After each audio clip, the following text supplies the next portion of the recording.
Hey everyone, George with the Art of Water, and today I wanted to talk to you a little bit about the fish tanks in my personal space in my home office and talk to you a little bit about what I have going on here. As you can see, we have a work area over here that has twin tanks that are absolutely identical. They're made by a company called Imagitarium, and they are just exactly the same, both tanks. They're 3.7 gallons.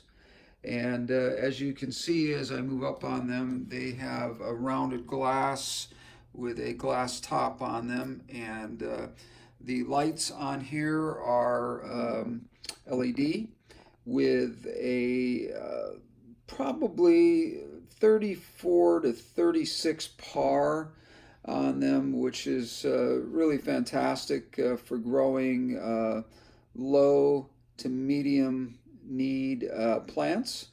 In this particular tank here, I have dragonstone, which has been kind of buried a little bit by the plant life that's in here, but that's kind of what the idea is to sort of not make the stone the absolute center of attention here, but to have it sort of blend in with the background. I think that's really important when you're building or scaping a tank, that the ultimate goal is to have everything sort of look like nature itself and to sort of blend in with the background. Now, as far as livestock in this planted aquarium, I do have three sparkling dwarf gouramis. Now, if you're familiar with a sparkling dwarf gourami or you've watched some of my videos in the past, you know that they're sort of a fish that does make some noise. They make kind of a croaking sound. They're probably not going to do it while I'm standing here. If we get lucky, oh, there we go. How about that?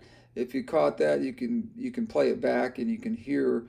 That's the two males sort of staking out their territory. Now, these guys have been in here together for a very long time together, so there is no fighting that goes on here. There's a little bit of a territorial thing that when you hear them making that noise, I've noticed that usually there's a female down in the center. I have two males and a female, and you'll notice that they do that when one is going down to sort of meet up with the female. If the other one sort of comes into his area, they'll run him off by making that sound.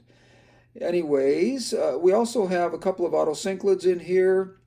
Now, I don't have an algae problem, uh, probably for two reasons. Number one, the autocinclids keep that down to a real minimum, and or not at all. These tanks, the water parameters are so good and the light is so good in here that we don't ever really run into issues with that anyway. But in fact, I have to subsidize with algae tabs occasionally because there's just not enough algae in here to really sustain these autocinclids without subsidizing with those algae tabs. Anyways, long story short on this one here, I'm not going to go over the plants or anything in here because that's going to take too long. I've got a lot to go over, and but aside from the three dwarf sparkling gouramis and the autocinclids, there really isn't any other livestock in that particular tank. As we move over here to this particular tank, this one here is a little bit different design. It's similar design to sort of have a natural way about it. And the livestock in here are chili rasporas. I have 9 of them in here. And we also have some cherry shrimp and some blue velvet shrimp. Now, I've learned that that's not always a great idea to mix those two particular shrimp because they will breed and you'll come up with kind of an ugly brownish uh, shrimp that's not real attractive. Also have maple stone in here, which I love. It's becoming quickly one of my favorite stones to scape with, and I really, really enjoy using that particular stone. Same thing with this one, 50% water change, and it has the rounded sides, as you can see. Get in there with a little bit of a toothbrush and that sort of thing, and you can really keep this tank top notch. I just never have any algae issues at all. Like I said, these tanks they've been established for 6 months or more, and they're as clean as the day that I built them. The substrate in here again is fluval stratum, same thing as the other tank that I just showed you. Again, we've got kind of the jungle look here with the center. Uh, we have a little bit of a leaning wood to kind of keep that golden rule that we always try to do with fish tanks. Um, if you follow the golden rule on your tanks, you don't have to do that, but I think that it's just really better on the eye to sort of follow that rule, and it really does have some real merit to doing that. Also, you'll notice in here that we do have some floating plants in here. I keep some frogswort in here just to make sure that these smaller fish feel secure. And of course, there's glass on the top. I keep glass on the top of all of my tanks. I don't want anything jumping out. And I do keep the water a little bit lower in this tanks because I do have shrimp in here, and I don't want them getting up into the filtration system and that sort of thing. And I'm just going to ignore that. Anyway, yeah, so if you really want to have some really beautiful small aquariums in your office area, these Imaginariums, 3.7 gallons, are fantastic for this. And of course, nano fish are what you're going to have to keep in here, fish that don't get very big. And in order to do that, you're going to have to research it a little bit. But I find that the Chili Rasporas in this particular tank with the shrimp, the cherry shrimp and the blue velvet shrimp, are perfect balance for keeping this tank in top shape.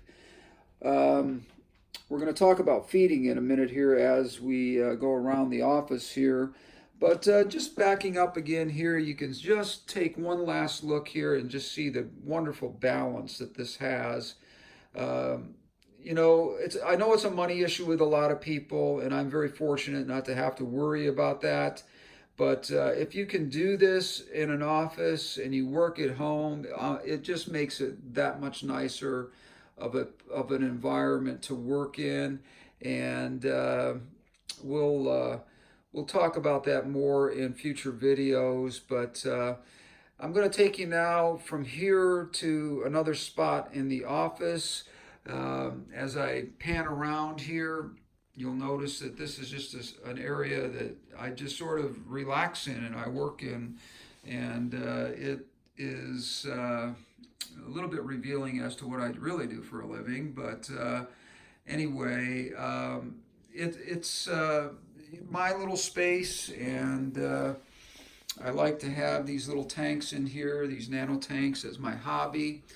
The one that we're looking at right now is made by Cobalt. This is a little bit bigger. This is a 7.5 gallon tank. It's sort of a tall tank. Same lighting system on this one as I have on the others over there. I find this lighting system to be absolutely fantastic for growing low to medium range plants. And in this particular tank here, again, the maple stone is being used. We've got some spider wood in there. I don't know exactly what the real type of wood in there, but it's a spidery type wood. And of course, we have crypts, we have a petite nano, we have some taller plants in the back, which I unfortunately forgot the name of those, and I wish I had remembered that, but you get the idea. Anyways, the livestock in here are ember tetras. We also have some cherry shrimp and some blue velvets in here as well. This, again, is a tank that has been established for quite some time. Probably the most established tank that I have in my office here. And it has been taken down once and rescaped, not because there were any issues with it, but because I just sort of got tired of the look of it. And this has been probably about 3 to 4 months in the shape that it is now. Again, Water parameters are perfect. I don't go crazy on checking water parameters. I do check them about once every couple of weeks on all of my tanks, and everything is always perfect. I can usually tell when something's out of balance by the color of the fish or by the behavior of some of the fish and the livestock. As you can see, these guys are just thriving in here. No algae problems whatsoever. Some autocinclids in here as well. I think there's 4 in this particular tank. I do like to emphasize that when you do have autocinclids, that they are a fish that is used for keeping algae out of tanks. I don't have an algae problem, but I do like to have those fish in there just because they do keep that in check. And also, I do have to subsidize with some algae tabs in there in all of these tanks, actually, for the shrimp and the autocinclids, just simply because I don't have a supply of algae that grows in these tanks. That's how great the water parameters are in here. I chalk that up to one thing, and that, or actually 3 things. I said one thing, but I didn't mean to say that, because there are actually 3 things that I think are so important on keeping up with your nano tanks and making them algae free and the water crystal clear. The first thing is water changes. 50% water changes at least once a week if you can. It's not hard to do. The second thing is water flow and filtration. This has a small internal pump inside. The other ones that I had, that I showed you across from my desk over here, are running pumps in the back that are, there's 3 stages of medium in those, and that would be, of course, carbon and the sponge, and also the ceramic in the back of those. Same thing in here. I did have to take apart the pump in this one, which is made by a company called Elite, and I took that pump out, or not pump, that filter out, and I did cut the sponge down in it, made room for some small personal sized carbon and a ceramic medium as well, so that I have a 3-stage filtration system in this one as well. Now, all of these do have heaters. You know, I'm on the fence about whether or not heaters are necessary in a home that runs, my home here is particularly well balanced as far as the environment goes and temperature, because I have my system in my house keeps this absolutely right around 73 to 74 degrees, and most fish can do well in those temperatures. Most of them, with the lighting and everything, you can take the temperature in a tank with no filter or no heater, excuse me, in there, and you can usually find that it's around with the lids on the top and the heat kept in with the lights on, and the room temperature the way it is, running around 75 to 76 degrees, which is perfect for most fish. Now, I do run heaters in here simply because I feel that the fish do a little bit better and they're a little bit more active if you run around 78 degrees in temperature, and that's what I pretty much run on almost all of my fish tanks. Now, the last tank that we have down here, you're going to look at this and go, there's no lid on the top of that, and there's fish in there. How does he do that? How does he do that without keeping the fish from jumping? Well, the bottom line is, on this particular tank, this tank is simply a holding tank and a temporary tank that I have in my office here when I'm getting some ideas about a build that I'm going to do, or if I have some fish that came from another tank and I need a place to keep them. So this is kind of a constantly changing tank. Same setup with lights, but a little bit different filtration. I do have a hang on the back type filtration system made by, I believe that is a Fluval product in the back there. And also, same thing, running a small heater in the back here.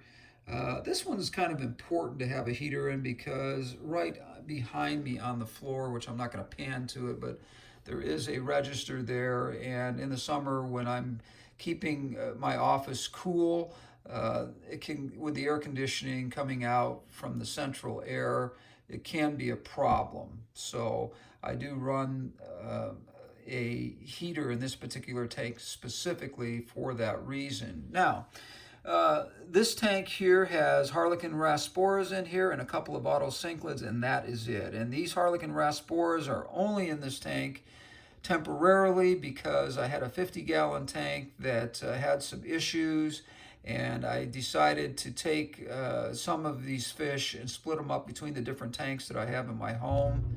And anyways, they're in here temporarily and won't be in here for very long. Anyways, that's it for right now. I just kind of wanted to go over some of the tanks in my office with me. Please give me a thumbs up, do subscribe, and please leave any comments that you might have or questions that you might have about these tanks. Again, fluvial stratum, 50% water changes, and any kind of questions that you might have about lighting. These lights here I found are spectacular, and they run around 34 to 36 par and will grow just about anything. Anyways, George with the Art of Water, and nice talking to you, and we'll talk again soon.